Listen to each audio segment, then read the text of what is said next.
اللہ تعالیٰ نے ارشاد فرمایا ہے کہ یا ایھا الذین آمنوا کتب علیکم الصیام کما کتب علی الذین من قبلکم لعلکم تتقون۔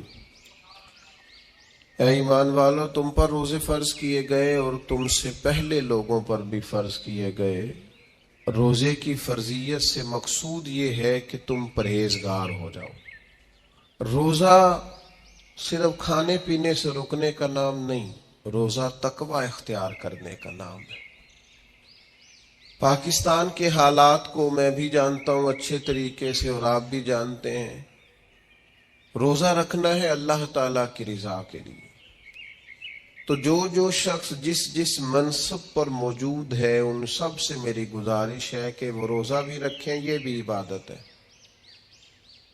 اور اگر وہ تاجر اور دکاندار ہیں تو غریبوں کو چیزیں بھی سستی دیں، یہ بھی عبادت ہے۔ وہ روزہ رکھیں، یہ بھی عبادت ہے۔ اور اگر وہ آفیسر ہیں، کسی ادارے میں بیٹھے ہیں، لوگ تنخواہ لینے جا رہے ہیں، تو وہ یاد رکھیں جس طرح انہوں نے روزہ رکھا ہے اور وہ عبادت ہے۔ اور نیچے ان کے ہاتھ میں تسبیح ہے، ان کے ٹیبل کے نیچے دکھائی دے رہی ہے، وہ عبادت ہے۔ تو اس کے ساتھ یہ بھی عبادت ہے کہ جو سائلین لائنوں میں لگے ہوئے ہیں، جلدی جلدی ان کے مسائل حل کیے جائیں، اس پر بھی اللہ عبادت کا اجر عطا فرمائے۔ مجھ پہ محشر میں نصیر ان کی نظر پڑ ہی گئی، مجھ پہ محشر میں نصیر ان کی نظر، اوئے ہوئے، اللہ کرے آپ کو بھی وہ لطف آئے جو مجھے آ رہا۔ کہتے مجھ پہ محشر میں نصیر ان کی نظر، یہ انتہائی عاجزی ہے کہنے والے کی۔ اس نے بالکل اپنے آپ کو ختم کر کے کہا کہ میں قابل تو نہیں تھا، اور میں پھر تکلیف دیتا کہ میری طرف دیکھیں، اسپیشل میرے لیے وقت نکالیں۔ پر کرم یہ ہوا کہ مجھ پہ محشر میں نصیر ان کی نظر پڑ ہی گئی۔ کہنے والے اسے کہتے ہیں خدا کا کرنا، کہنے والے اسے کہتے ہیں خدا کا کرنا۔ اللہ نے کیا کہ نظر مجھ پر پڑ ہی گئی، اور جب پھر پڑ گئی تو تیری ایک نظر کا کمال ہے اور میری زندگی کا سوال ہے۔ بس جب پڑ گئی تو سو پھر پڑ گئی۔ موت سے وہ بندہ کبھی نہیں ڈرتا جسے ملاقات کا شوق ہو، ملنا چاہے داتا علی اجویری سے اور موت سے ڈرے، ملنا چاہے حضرت غوث پاک جیلانی سے اور پھر موت سے ڈرے۔ زندگی گزری ہو علی علی کرتے، پھر موت سے ڈرے۔ عمر بھر سیدنا عثمان غنی کی سخاوت کی بات کی ہو اور پھر جنت میں جا کے ان سے ملنے کا شوق پیدا نہ کرے۔ ساری زندگی سیدنا فاروق کا عدل بیان کیا ہو، ساری زندگی ان کے انصاف کا تذکرہ کیا ہو، پوری امت کو بتایا ہو کہ اگر جینا چاہتے ہو تو عمر کے رستوں پر چلو، اور پھر یہ موت سے ڈرے اور مر کے جناب فاروق اعظم کی زیارت کو پسند نہ کرے۔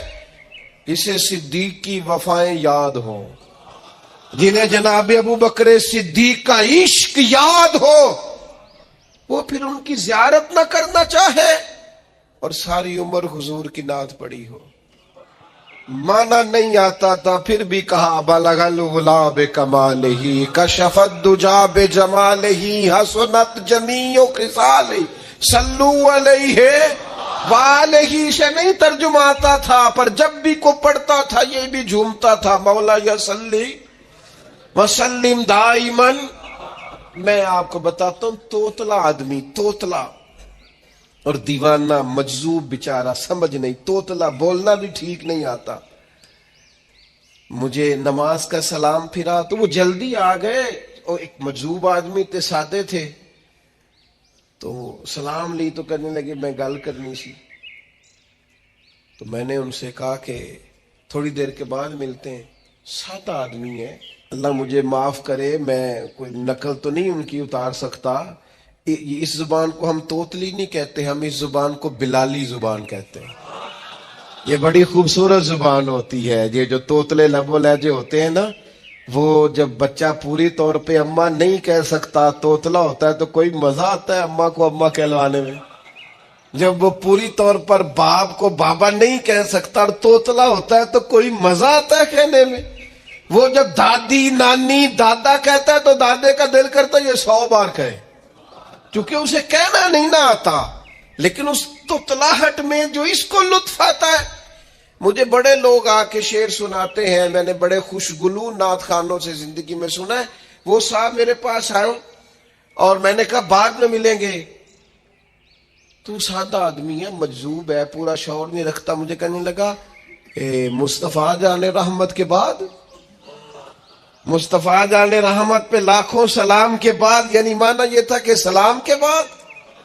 تو اب بڑے بڑے سریلے بندوں سے بھی بندہ سنتا ہے، میرا دل کرے. اور میں نے جان بوجھ کے ان سے کہا دوبارہ کیا آجے ذرا، کیونکہ توتلے تھے نا. میں نے کہا کہنے لگے مصطفیٰ جان رحمت پہ لاکھوں سلام کے بعد.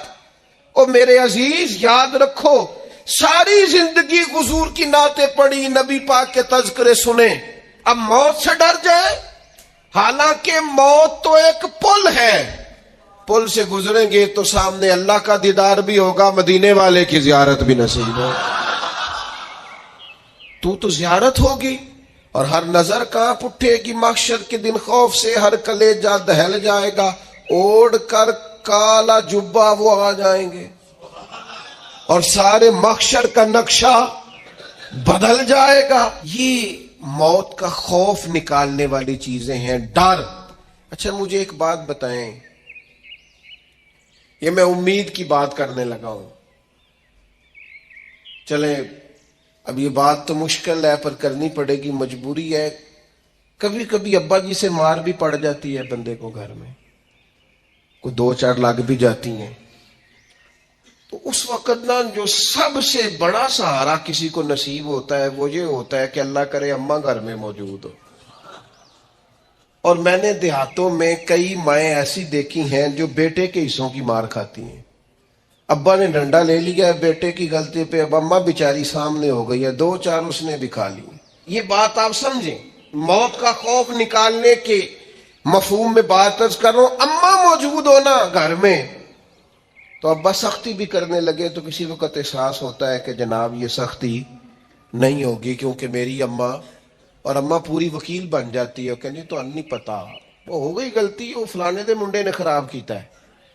حالانکہ ہو سکتا ہے اس نے اس کو بھی خراب کیا ہو، لیکن وہ اماں وکیل ہے، وہ وکالت کر رہی ہے اور وہ بے لوث کر رہی ہے. ہوتا ہے ایسے. اس بات کو سمجھ لے اچھے طور پر، موت کا خوف نہیں، ڈر نہیں.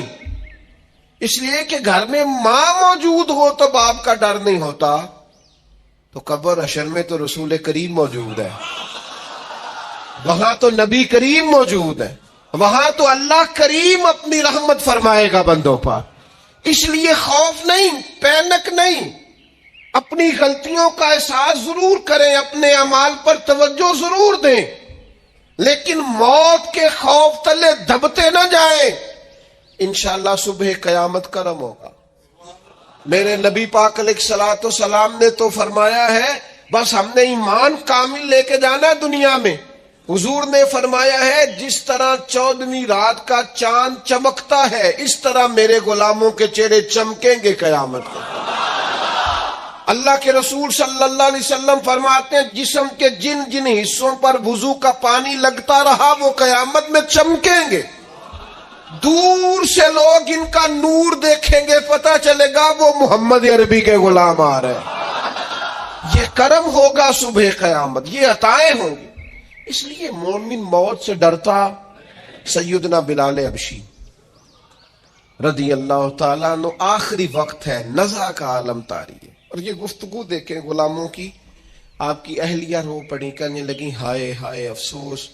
حضرت بلال فرمانے لگے کیا ہوا؟ کہنے لگی افسوس ہے کہ آپ دنیا سے جا رہے ہیں.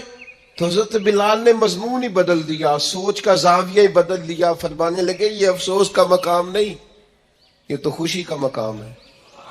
اس لیے کہ میری آج آنکھیں بند ہوں گی، قبر میں کھلیں گی، مدینے والے محبوب سے بھی ملوں گا، حضور کے غلاموں سے بھی ملوں گا صلی اللہ تعالی علیہ وسلم. تو موت تو مقام مسرت ہے. اور اگر یہ مل جائے زندگی میں، ایک بدو ایمان لے آئے، ابن ماجہ میں موجود ہے. حضرت ابو ہریرہ رضی اللہ تعالیٰ عنہ حدیث کے راوی ہیں، فرماتے ہیں ایک بدو ایمان لائے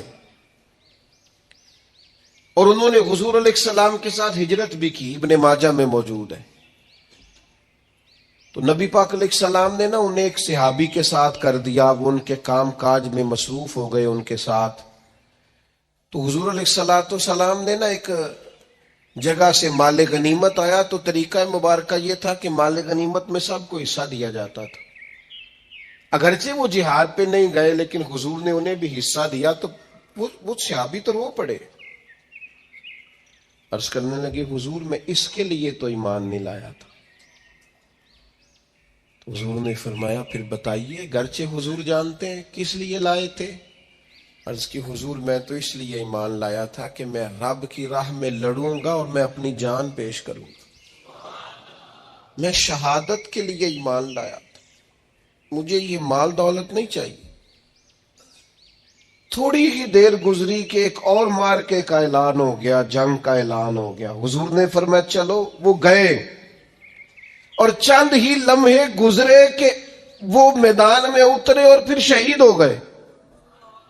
صحابہ کرام ان کی مقدس لاش مبارک کو اٹھا کے محبوب کے قدموں میں لائے تو نبی کریم نے کیا خوبصورت بات ارشاد فرمائی۔ حضور فرمانے لگے دیکھو اس نے اللہ کی تصدیق کی ہے تو رب نے بھی اس کی تصدیق فرما دی۔ اور پھر یہ دو جملے محبوب کہتے کہتے اٹھے اور پھر حضور نے اپنا جبہ مبارک اتارا اور اتار کے فرمایا اس بندے کو نہ اس جبے میں کفن دے دو، اس میں اسے کفن دو، اس لیے کہ تو شہادت کے لیے ایمان لایا، موت کی آنکھوں میں آنکھیں ڈال کے جیا، اپنی زندگی کمزور نہ گزاریں۔ مسلمانوں پہ کافر کا رعب طاری ہو گیا ہے۔ ایک تو ہوتا ہے نا کہ کوئی مدد کرنا، کوئی آگے بڑھنا، فلسطین کا نام تک نہیں لے رہے حکمران زبان سے، ذکر تک نہیں کر رہے، چینل ذکر نہیں کر رہے۔ اتنا رعب، اتنا کفر کا خوف، صرف اس لیے کہ ہمیں موت کا ڈر ہے، مر جائیں گے تو بستر پہ نہیں مریں گے، بیماریوں سے نہیں مر جاتے لوگ۔ خدا کے بندو اپنی زندگی میں اتنا خوف اگر موت کا پیدا کر لو گے۔ حضرت سعید ابن جبیر رضی اللہ تعالیٰ عنہ بہت بڑے فقیہ تھے، حجاج بن یوسف نے بلایا اور کہنے لگا میں تمہیں موت دینے لگا ہوں، مار دوں گا تمہیں۔ بڑا ظالم آدمی تھا، بڑے لوگ اس نے قتل کیے تھے۔ حضرت سعید رضی اللہ تعالیٰ عنہ مسکرا پڑے اور غصے میں آیا، کہنے لگا کیوں ہنستے ہو؟ فرمانے لگے تو بڑا بیوقوف ہے، تجھے کس نے کہا زندگی اور موت تیرے ہاتھ میں ہے؟ یہ تو تب آئے گی جب میرا رب چاہے گا۔ کہنے لگا لے جاؤ ان کو اور جا کے قتل کر دو۔ تو وہ جب جلاد لے جا رہے تھے تو آپ اور کھل کے مسکرائے، ہنسے۔ یہ آپ کی طاقت ہے کہ موت کو دیکھ کے مسکراہٹ ہو، لبوں پہ تبسم رقصہ ہو، مسکرائے۔ جب آپ مسکرا رہے تھے تو اس کو اور غصہ آیا، واپس بلایا، کہنے لگا مسکراتے کیوں ہو؟ فرمانے لگے تیری جرت پہ مسکرا رہا ہوں اور اس بات پہ مسکرا رہا ہوں کہ رب کتنا بے نیاز ہے، تیرے جیسے لوگوں کو بھی مہلت دے رکھی ہے، کتنا بے نیاز ہے، تیرے جیسے لوگوں کو مہلت دے۔ اور غصے، کہنے لگا میرے سامنے قتل کرو۔ حضرت سعید ابن جبیر رضی اللہ تعالیٰ عنہ نے منہ کعبے کی طرف کر کے پڑھنا شروع کیا، انی وجہت وجہی للذی فطر السماوات والارض حنیفا وما انا من المشرکین۔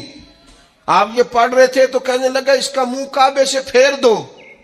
کعبے سے منہ پھیرا تو آپ فرمانے لگے تو بڑا ہی بیوقوف ہے، میرا رب کو صرف کعبے کی طرف مقید ہے، وَلِلَّهِ الْمَشْرِقُ وَالْمَغْرِبُ فَإِنَّمَا تُوَلُّوا فَثَمَّ وَجْهُ اللَّهِ۔ چہرہ پھیر دیا جب اس نے تو آپ فرمانے لگے مشرق بھی اللہ کا، مغرب بھی اللہ کا، اور اللہ فرماتا ہے تم جدھر بھی منہ کرو ادھر ہی اللہ کی رحمت ہے۔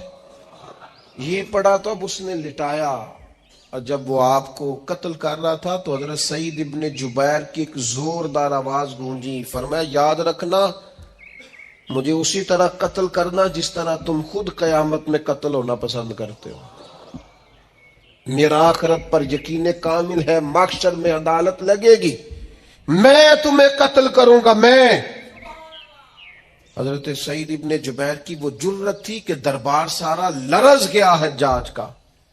حضرت سعید ابن جبیر رضی اللہ تعالیٰ عنہ کہنے لگے اللہ اسے میرے بعد کسی پر مسلط نہ کرنا، میرا قتل آخری ہو، میرے بعد نہ ہو. ڈر گئے لوگ، سہم گئے. اور وہ جو جلاد آپ کو قتل کر رہا تھا اس کے بھی ہاتھ کانپ رہے تھے. اتنی جرت، موت کا ایک منٹ کے لیے خوف نہیں. حضرت سعید ابن جبیر رضی اللہ تعالیٰ عنہ شہید ہو گئے تو اتنا خون نکلا، اتنا خون نکلا، اتنا خون نکلا، خون بند ہی نہیں ہو رہا. ایک طبیب بیٹھا تھا، ہانپتے کامتے ڈرے ہوئے سہمے ہوئے. حجاج کہنے لگا اسے اتنا خون؟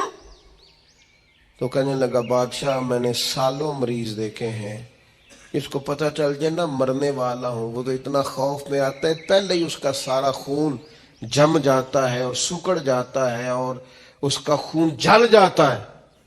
یہ جو بندہ تم نے شہید کیا ہے نا اس میں ایک رتی برابر بھی موت کا خوف نہیں تھا. موت کے خوف سے بے نیاز تھا، اتنا خون نکلا. حضرت سعید ابن جبیر شہید ہوئے اسی دن حجاج کے پیٹ میں درد شروع ہوا. صرف 15 دن حجاج بعد میں زندہ رہا ہے، 15 دن. اور ساری رات تڑپتا تھا، کہتا تھا مجھے خواب میں آ کے پیروں سے گھسیٹتے ہیں. حضرت سعید ابن جبیر چلاتا تڑپتا 15 دنوں کے اندر. طبیبوں نے کہا تیرا جو مرض ہے یہ کوئی آسمانی عذاب ہے. میرے عزیز موت سے ڈرے نہیں بلکہ جو ظالم ہو ان کو ڈرا دیں، یہ مومن کی شان ہے. اپنی زندگی کے اندر سے موت کا خوف نکال دیں تاکہ زندگی کے جو دن ہیں وہ جیے تو جا سکیں، وہ انسان مضبوطی سے وقت سے گزار سکے. حضرت علی شیر خدا رضی اللہ تعالیٰ عنہ نا وہ جیکٹ نہیں پہنتے تھے جنگی، جو کمر پہ پیچھے لوگ پہنتے تھے نا تلوار کوئی مارے تو زخم نہ ہو. تو کسی نے مولا علی شیر خدا رضی اللہ تعالیٰ عنہ سے فرمایا پشت پر آپ وہ جیکٹ نہیں پہنتے لوہے کی؟ آپ فرمانے لگے پشت تو دکھانی نہیں. تو کہنے لگے موت سے ڈر نہیں آتا؟ فرمایا بالکل بھی نہیں. اور فرمایا مجھے بالکل ڈر نہیں آتا کہ میں موت پر آ گروں یا موت میرے اوپر جا گرے.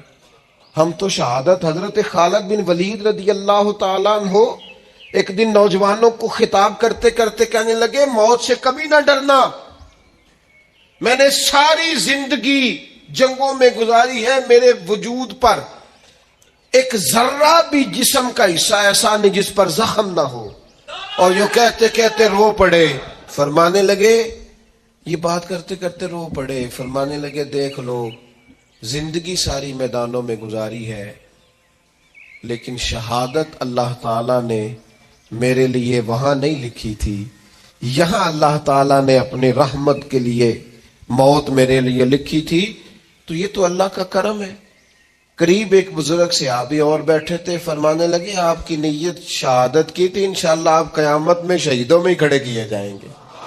تو میرے عزیز خوف نہیں موت کا. آخر میں 2-3 گزارشات عرض کرنی ہے. ایک تو میری آپ سے گزارش ہے انہوں نے ابھی تک قرآن مجید کی تلاوت شروع نہیں کی، وہ ابھی سے آج سے 10 منٹ ٹائم ہو تو مسجد میں بیٹھ کے ایک رکوع پڑھ کے جائیں، قرآن مجید نہیں چھوڑنا. میری گزارش ہوگی ان سب لوگوں سے جو کسی بھی ادارے میں کسی بھی مقام پر کوئی بھی خدمت سر انجام دے رہے ہیں، وہ اس بات کو اچھی طرح اپنے دل میں لکھ لیں کہ نبی پاک صلی اللہ تعالی علیہ وسلم نے فرمایا جب تک بندہ اپنے بھائی کی مدد میں رہتا ہے اللہ تعالیٰ بھی اس کی مدد کرتا رہتا ہے. تو آپ بھی مہربانی فرمائیں ایک دوسرے کی مدد، بھائی چارہ، اخوت، اللہ تعالیٰ آپ کو اس کی بہترین جزا عطا فرمائے. قرآن مجید فرقان حمید کی سورہ آل عمران کی ایک آیہ کریمہ میں نے آپ کے سامنے تلاوت کی ہے. ہم مسلمان ہیں، عقیدہ توحید کے ماننے والے ہیں. ہمارا دین ہمیں ایسی سکہ بند چیزیں عطا کرتا ہے کہ ذہن پھر کسی شک کا شکار رہتا ہی نہیں. فکری طور پر انسان کسی الجھاؤ کا شکار نہیں ہوتا. یہ ڈبل مائنڈڈ زندگی، کمزور باتیں، فلاں بیمار ہو گیا ہے، خاندان میں فلاں کا پہلے بھی انتقال ہو گیا ہے، اگر ہم یہ کریں گے تو کہیں ہماری زندگی کو، ہمارے معاملات کو کسی قسم کا کوئی خطرہ درپیش نہ ہو.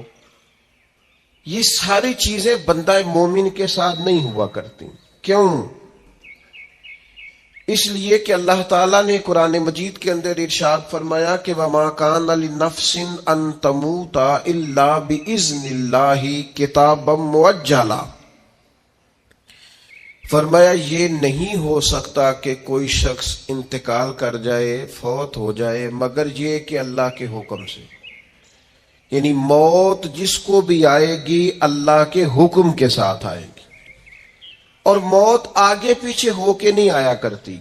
یہ نہیں ہو سکتا کہ کسی شخص نے چاہا آپ کو مار دیا تو اس کے چاہنے سے ہی آپ مر گئے. فرمایا کتابًا مؤجلا، موت کا وقت لکھا ہوا ہے، وہ اپنے مقررہ وقت پہ آئے گی، نہ ایک لمحہ پیچھے ہوگی نہ ایک لمحہ آگے ہو. تو بتائیے جب موت کا وقت لکھا ہوا ہے اور آئے گی بھی اللہ کے حکم سے، تو پھر اس سے ڈرنے کا کیا مطلب ہوا؟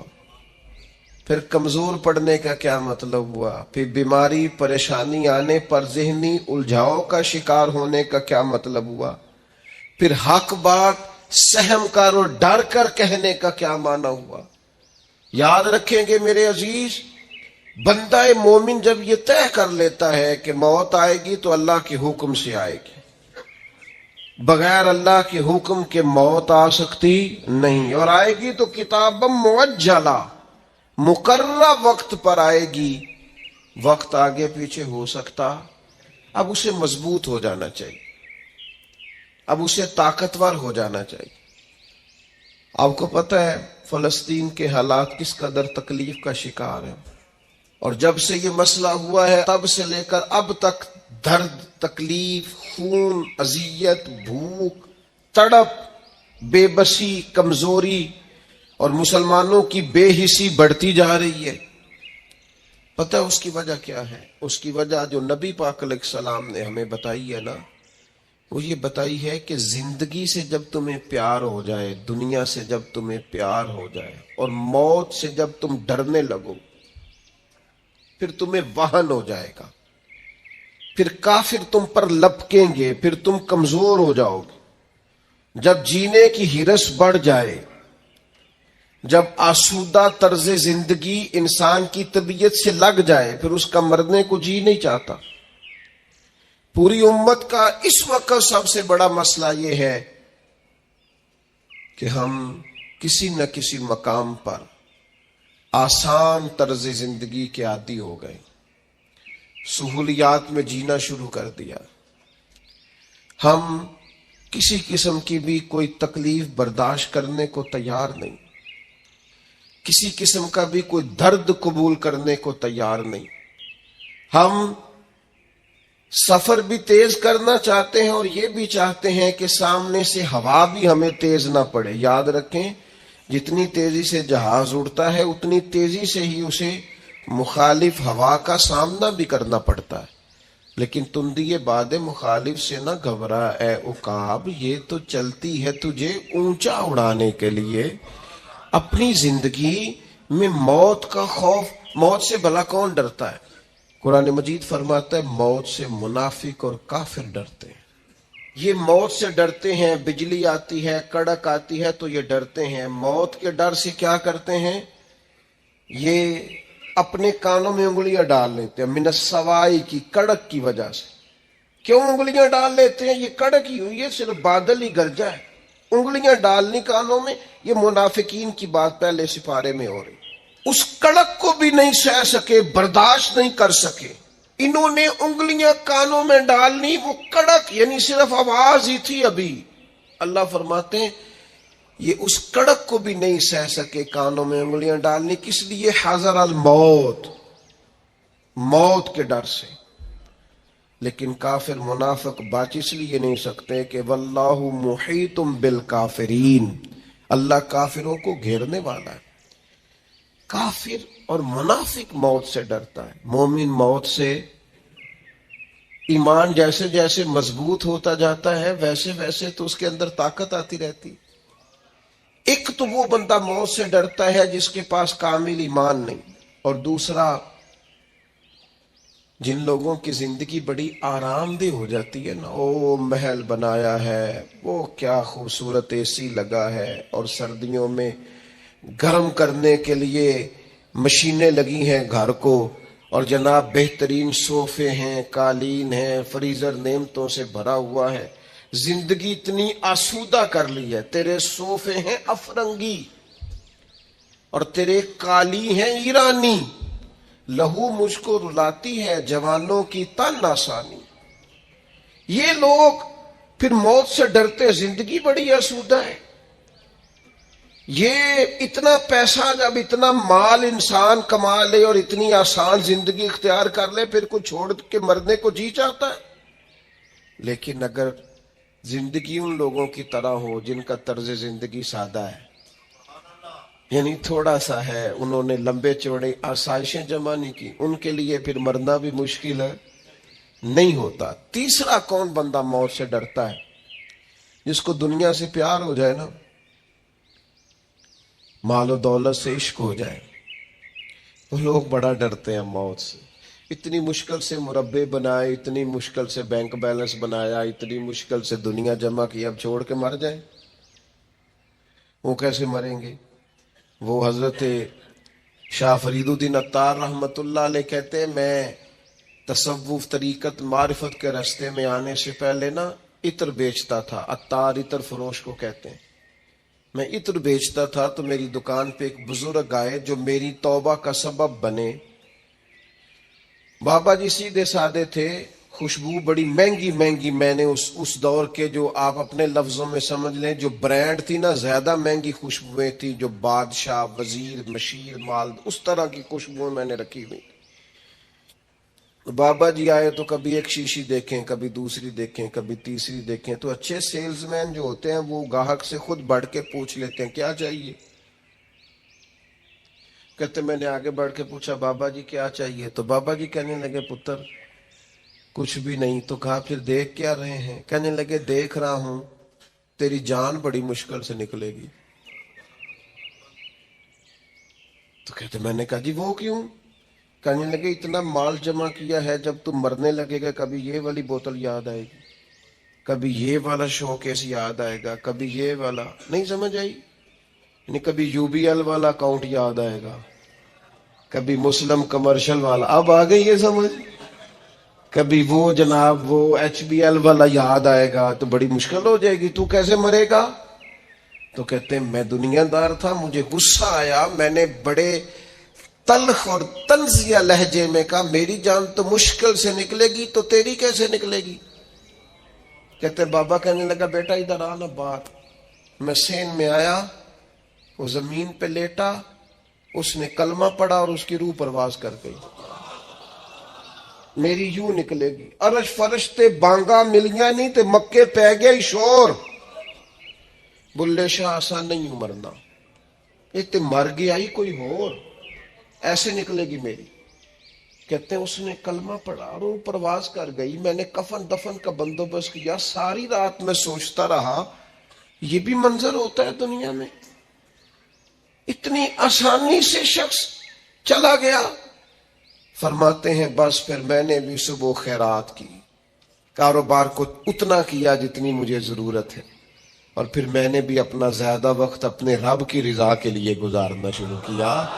عزیز دوستو، دنیاوی مال و متاع کا پیار خوف پیدا کرتا ہے، خوف۔ اور میں آپ سے عرض کروں ریاکار بھی بزدل ہوتے ہیں، وہ بھی موت سے ڈرتے ہیں۔ جو کچھ کیا دکھلاوے کے لیے کیا، اخلاص ہے ہی نہیں۔ مخلص بندہ کبھی موت سے ڈرتا، چھپا چھپا کے نیکیاں کی ہیں، چھپا چھپا کے قرآن پڑھا ہے، چھپا چھپا کے تلاوتیں کی ہیں، چھپا چھپا کے درود پڑھا ہے، کونوں میں بیٹھ بیٹھ کے نعتیں سن کے حضور کی یاد میں رویا ہے۔ اس نے کسی کی مدد کی ہے تو اس نے بڑی چھپا چھپا کے کی ہے، نیکیاں مخلصانہ ہے۔ اس لیے یہ بندہ موت سے نہیں ڈرتا، یہ بہادر ہوتا ہے، طاقتور ہوتا ہے، اس کے مزاج کے اندر کمزوری نہیں ہوتی، اسے پتہ ہوتا ہے کہ میں نے یہاں کے لیے جمع نہیں کیا، میں نے تو وہاں کے لیے جمع کیا ہوا ہے، لہٰذا یہ دوڑتا ہے، یہ ڈرتا نہیں۔ اور پھر زیادہ لوگ وہ ڈرتے ہیں موت سے جو موت سے نہیں ڈرتے، اپنے اعمال سے ڈرتے ہیں۔ انہیں پتہ ہوتا ہے دنیا میں تو گناہ چھپے ہوئے ہیں، مر گئے تو کھل جائیں گے، وہ ڈرتے ہیں۔ جن لوگوں نے اپنے کردار کو باعظمت نہیں کیا ہوتا، باوقار نہیں کیا ہوتا، کردار میں خوبصورتی اور حسن نہیں پیدا کیا ہوتا، وہ لوگ ڈرتے ہیں موت سے۔ اور جنہوں نے کردار پر توجہ دی ہوتی ہے، عمل میں خوبصورتی ہوتی ہے، ان کو تو پتہ ہوتا ہے کہ ہم نے اپنی زندگی یہاں کے لیے گزاری نہیں، گزاری وہاں کے لیے، اس دیش کے ہمراہی ہے۔ تو یہ لوگ موت سے ڈرتے۔ اب میں آپ سے عرض کروں، موت سے پیار بھلا کون کرتا ہے؟ کچھ لوگوں کو موت سے محبت بھی ہو جاتی ہے۔ ایک تو وہ شخص موت سے پیار کرتا ہے جس کا آخرت پر کامل یقین ہو، جسے یقین ہونا مرنے کے بعد نعمتیں ملیں گی، کرم ملے گا۔ نبی پاک صلی اللہ تعالی علیہ وسلم نے بدر کے دن فرمایا، دوڑو بھئی اس جنت کی طرف جس کی چوڑائی زمین آسمان کے برابر ہے۔ تو حضرت عمیر رضی اللہ تعالیٰ عنہ انصاری صحابی تھے، فرمانے لگے حضور جنت زمین آسمان کے برابر چوڑی ہے؟ قرآن مجید نے کہا نا، اللہ کی بخشش اور جنت کی طرف دوڑو، جنت زمین آسمان جتنی چوڑی ہے، اور صرف چوڑائی بتائی ہے، لمبائی نہیں بتائی۔ فرمایا تم نے جو چیز سب سے زیادہ دیکھی ہے وہ زمین آسمان ہے، اتنی جنت صرف چوڑی ہے، اور کسی بھی چیز کی چوڑائی زیادہ نہیں ہوتی، لمبائی زیادہ ہوتی ہے۔ حضور فرمانے لگے اس جنت کی طرف دوڑو۔ تو حضرت عمیر انصاری رضی اللہ تعالیٰ عنہ عرض کرنے لگے حضور جنت زمین آسمان کے برابر چوڑی ہے؟ حضور نے فرمایا ہاں۔ تو حضرت عمیر کہنے لگے واہ واہ واہ واہ واہ، یقین کامل تھا نا کہ جنت ملے گی، آخرت کی نعمتوں پر واہ واہ اتنی چوڑی۔ تو حضور فرمانے لگے واہ واہ کیوں کر رہے ہو؟ عرض کرنے لگے حضور اللہ کی رحمت دیکھ کے واہ واہ کر رہا ہوں۔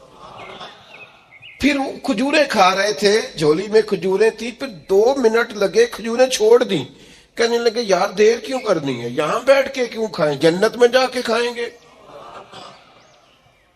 فوراً میدان کارزار میں اترے، تھوڑی دیر جنگ ہوئی، اللہ تعالیٰ نے شہادت عطا فرما دی۔ آخرت پر یقین ہو تو پھر بندے کو نا پیار ہو جاتا ہے۔ اور حضور نے فرمایا موت تو مومن کے لیے تحفہ ہے، پھر تو یہ تحفہ اسے نصیب ہو جاتا ہے۔ اور پھر جن لوگوں کی اللہ کی رحمت پر امید ہوتی ہے نا کہ اللہ مہربان زیادہ ہے، حضور علیہ الصلوۃ والسلام نے فرمایا رب کے ساتھ تم جس طرح کا گمان کرتے ہو اللہ بھی تمہارے ساتھ اسی طرح کا معاملہ فرماتا ہے۔ کامل امید ہونا اللہ کی رحمت کی، اپنے ذہن میں کبھی مایوسی نہیں پیدا کرنی، کمزور نہیں پڑنا۔ ہم گناہگار ہیں، ہم سیاہکار ہیں، ہمارے اندر خطائیں ہیں، پر غلام بھی تو مدینے والے محبوب کے ہیں نا، کلمہ بھی تو نبی کریم کا پڑھتے ہیں نا، اللہ مہربان بھی تو بڑا ہے نا۔ ہمیں غور بھی کرنی ہے، احساس بھی پیدا کرنا ہے، لیکن مایوسی کا شکار نہیں ہونا۔ کتنی بڑی بات ارشاد فرمائی، فرمایا لا تقنطوا من رحمت اللہ، تم نے میری رحمت سے نا امید نہیں ہونا۔ اللہ کی رحمت سے نا مالک کیا ملے گا؟ فرمایا ان اللہ یغفر الذنوب جمیعا، اللہ سارے گناہ معاف فرما دے گا۔ تو جن لوگوں کو اللہ کی رحمت پر نبی کریم علیہ السلام تشریف فرما ہے، امام غزالی نے لکھا ایک بدو آ گیا، دیہاتی سادہ آدمی، سادے بندے بھی سادے ہوتے ہیں، ان کا بھی اپنا طرز زندگی ہوتا ہے۔ تو بدو آ گیا، سادہ آدمی تھا، آتے السلام علیکم لے کے نا تو کوئی بات ہی نہیں کی، سیدھا سیدھا ہی کہتا یا رسول اللہ صلی اللہ علیہ وسلم یہ بتائیں قیامت کے دن حساب کس نے لینا ہے؟ تو حضور فرمانے لگے بھائی یہ تو بڑی صاف سی اور مختصر سی اور سادہ سی بات ہے، حساب تو اللہ تعالیٰ نے لینا ہے۔ اب اس نے جو لفظ کہے اللہ کے حبیب کی آنکھوں میں آنسو آ گئے، کہنے لگے اگر اللہ نے حساب لینا ہے پھر انشاءاللہ کرم ہی ہوگا۔ تو حضور فرمانے لگے تمہیں یہ امید کس طرح ہے؟ تو عرض کرنے لگے یا رسول اللہ کریم جب غالب آتا ہے تو معاف ہی کرتا ہے، جب کریم کا غلبہ ہوتا ہے نا، کریم بندہ جب کسی پہ قبضہ کر لے تو پھر معاف کرتا ہے، تو اللہ تو سب سے بڑا مہربان ہے۔ وہ بات کی اور اگلا جملہ ہی کوئی نہیں کہا، وہ چلے گئے۔ تو حضور علیہ السلام نے اب اس بات پر رزلٹ دیا، فرمانے لگے کریم محبوب بندہ سادہ تھا، بات بہت بڑی کر گیا ہے، بڑی بات کر گیا، سادہ آدمی تھا۔ میرے عزیز، اللہ کی رحمت پر جن لوگوں کو امید ہو انہیں موت سے ڈر، اور پھر جن کو محبوب کی ملاقات کا شوق ہو نا، ہم نے جان دے دی وعدہ دیدار پر، ہم سے وعدہ کیا گیا تھا کہ تم مرو گے نا تو تمہیں دیدار ملے۔